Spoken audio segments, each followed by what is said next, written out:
Hello everyone. आज हम गीता जी के 16वें अध्याय का अध्ययन करने वाले हैं।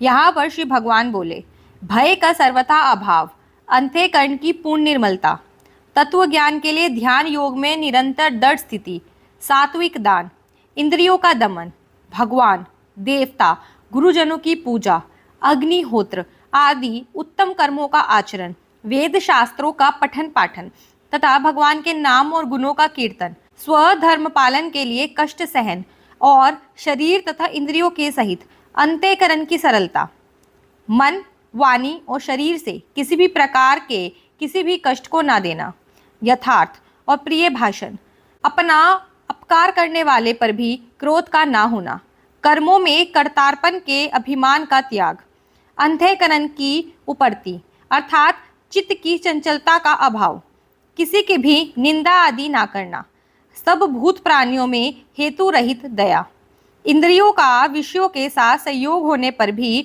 उसमें आसक्ति ना होना, कोमलता, लोक और शास्त्र के विरुद्ध आचरण में लज्जा और व्यर्थ चेष्टाओं का अभाव, तेज, क्षमा, धैर्य, बाहर की शुद्धि एवं किसी में भी शत्रुता का ना होना और अपने से पूज्यता का अभिमान का अभाव। ये सब तो हे अर्जुन देवी संपदा को लेकर उत्पन्न हुए पुरुष के लक्षण हैं।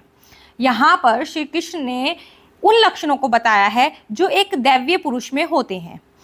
दैवीय पुरुष में क्या होता है कि वो कभी किसी से शत्रुता नहीं रखता है, वो सात्विक दान करता है, वो भगवान, देवता, गुरुजनों की सेवा करता है, होम करता है, वेद शास्त्रों का अध्ययन करता है, भगवान के नाम का कीर्तन करता है और अपने धर्म का पालन करने के लिए कष्ट भी सहन कर जाता है, इंद्रियों को वश में रखता है, अपना बुरा करने वाले पर भी क्रोध नहीं करता, अपने कर्मों को भगवान को अर्पित करके चलता है, किसी को भी अपनी वाणी या शरीर या मन के द्वारा कष्ट देने से बचता है, ऐसा कोई भी आचरण नहीं करता जो शास्त्रों के विरुद्ध हो, किसी से भी शत्रु का भाव नहीं रखता है। ये सारे गुण जिसमें भी होते हैं ना, वो एक दैवीय पुरुष होता है। जैसे कि युधिष्ठिर, हे पार्थ, दंभ, घमंड और अभिमान तथा क्रोध, कठोरता, अज्ञान भी, ये सब आसुरी संपत्ति को लेकर उत्पन्न हुए पुरुष के लक्षण हैं।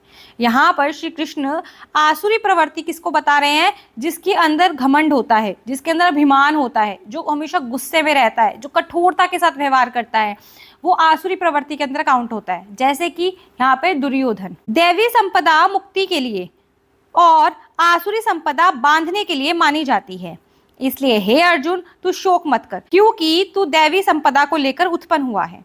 यहाँ पर श्री कृष्ण अर्जुन को समझा रहे हैं कि अर्जुन, मैंने तुम्हें दो संपदा बताई, एक होती है दैवी संपदा और दूसरी होती है आसुरी संपदा।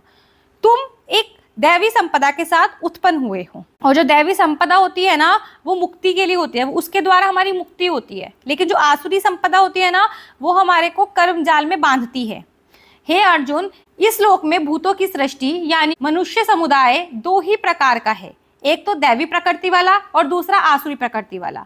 उसमें भी दैवी प्रकृति तो विस्तार पूर्वक कहा गया। अब तू आसुरी प्रवृत्ति वाले मनुष्य समुदाय को भी विस्तार पूर्वक मुझसे सुन। अभी मैंने तुम्हारे को जो दैवी प्रकृति के लोग हैं ना, उनके बारे में विस्तार से बता दिए। अब तुम आसुरी प्रवृत्ति के लोग कैसे होते हैं उसके बारे में विस्तार से सुनो, क्योंकि इस संसार में, इस मनुष्य लोक में दो ही प्रकार के लोग होंगे, या तो वो दैवी प्रकृति वाले होंगे या वो आसुरी प्रवृत्ति वाले होंगे। तो आसुरी प्रवृत्ति को अब डिटेल में श्री कृष्ण हमको समझाने वाले हैं। आसुर स्वभाव वाले मनुष्य प्रवृत्ति और निवृत्ति इन दोनों को ही नहीं जानते, इसलिए उसमें ना तो बाहर भीतर की शुद्धि है, ना श्रेष्ठ आचरण है और ना ही सत्य भाषण ही है। वे आसुरी प्रवृत्ति वाले मनुष्य कहा करते हैं कि जगत आश्रय रहित, सर्वथा असत्य और बिना ईश्वर के अपने आप केवल स्त्री पुरुष के सहयोग से उत्पन्न हुआ है, अतएव केवल काम ही इसका कारण है, इसके सिवा और क्या है। इस मिथ्या ज्ञान को अवलंबन करके जिनका स्वभाव नष्ट हो गया है तथा जिनकी बुद्धि मंद हो गई है, वे सबका अपकार करने वाले क्रूर कर्मी मनुष्य केवल जगत के नाश के लिए ही समर्थ होते हैं। जो आसुरी प्रवृत्ति वाले लोग होते हैं ना, वो ये समझते हैं कि ये जो संसार है ना, ये तो स्त्री पुरुष के सहयोग से उत्पन्न हुआ है, इसके पीछे किसी ईश्वर का कोई हाथ नहीं है।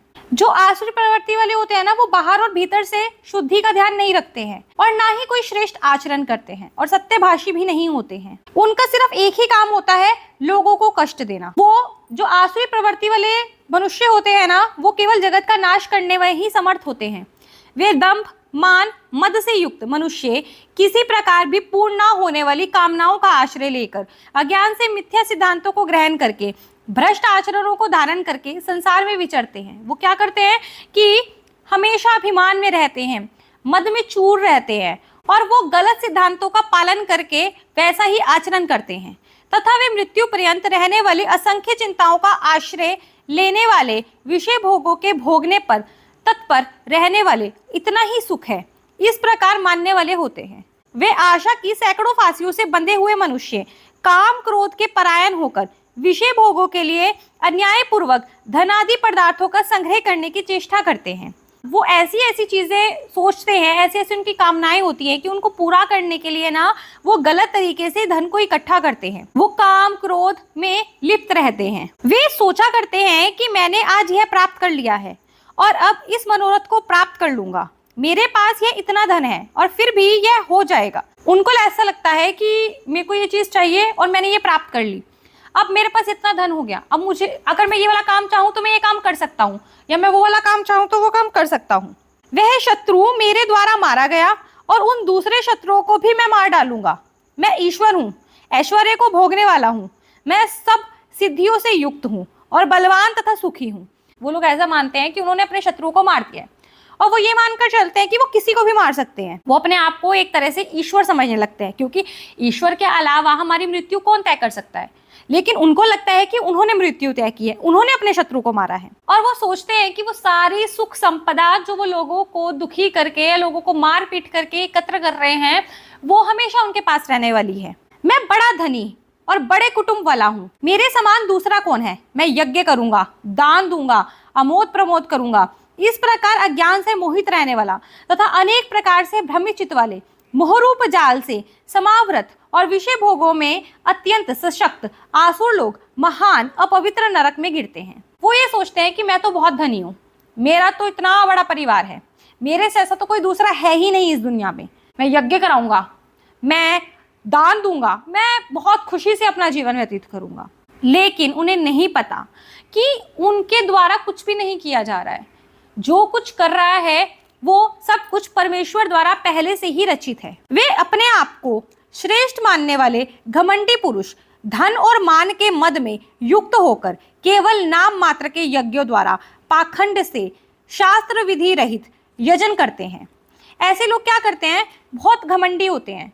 उनको घमंड किस चीज का होता है, या तो अपने पैसे का होगा या अपने सम्मान का होगा, और वो सिर्फ दिखावे के लिए यज्ञ करेंगे, दिखावे के लिए पाखंड करेंगे, लेकिन जो शास्त्र की विधि के अनुसार जो चीजें होनी चाहिए वो नहीं करते हैं। वे अहंकार, बल, घमंड, कामना और क्रोध के परायण और दूसरों की निंदा करने वाले पुरुष अपने और दूसरों के शरीर में स्थित मुझ अंतर्यामी से द्वेष करने वाले होते हैं।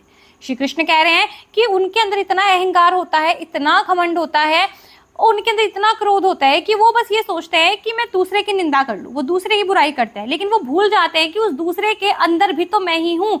तो वो इनडायरेक्टली मेरे से ही घृणा करते हैं, मेरे से ही दुश्मनी करते हैं। उन द्वेष वाले पापाचारी और क्रूर कर्मी नराधमों को मैं संसार में बार बार आसुरी योनियों में डालता हूँ।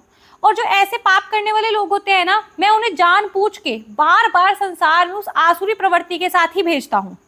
हे अर्जुन, वे मूढ़ मुझको ना प्राप्त होकर ही जन्म जन्म में आसुरी योनि को प्राप्त होते हैं, फिर उससे भी अति नीच गति को प्राप्त हो जाते हैं, अर्थात घोर नरक में पड़ते हैं। जब बार बार आसुरी योनि में आने के बाद भी वो नहीं सुधरते ना, तो उसके बाद वो अधोगति में जाते हैं, नरक को भोगते हैं। काम, क्रोध, लोभ, ये 3 प्रकार के नरक के द्वार हैं। आत्मा का नाश करने वाले अर्थात उसको अधोगति में ले जाने वाले हैं। अतएव इन तीनों लोगों का त्याग कर देना चाहिए। श्री कृष्ण कहते हैं काम, क्रोध और लोभ, ये जो तीनों है ना, ये हमें नरक की तरफ ले जाते हैं। अगर हम इन तीनों का त्याग कर देना तो हमारी आत्मा अधोगति में जाने से बच जाएगी। हे अर्जुन, इन तीनों नरक के द्वारों से मुक्त पुरुष अपने कल्याण का आचरण करता है, इससे वह परम गति को जाता है, अर्थात मुझको प्राप्त होता है।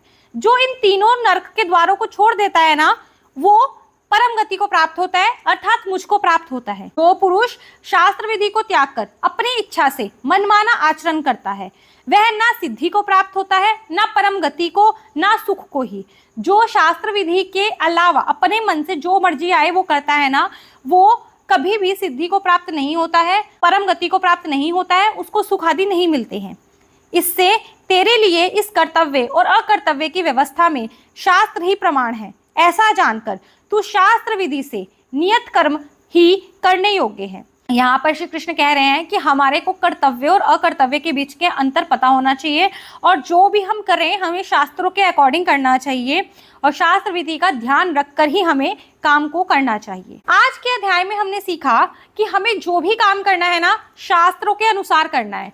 दूसरा हमने सीखा कि पुरुष दो तरह के होते हैं, एक देवी प्रवृत्ति वाले और एक आसुरी प्रवृत्ति वाले। और जो आसुरी प्रवृत्ति वाले होते हैं ना, उनको कभी भी परम गति नहीं मिलती, वो हमेशा अधोगति को जाते हैं।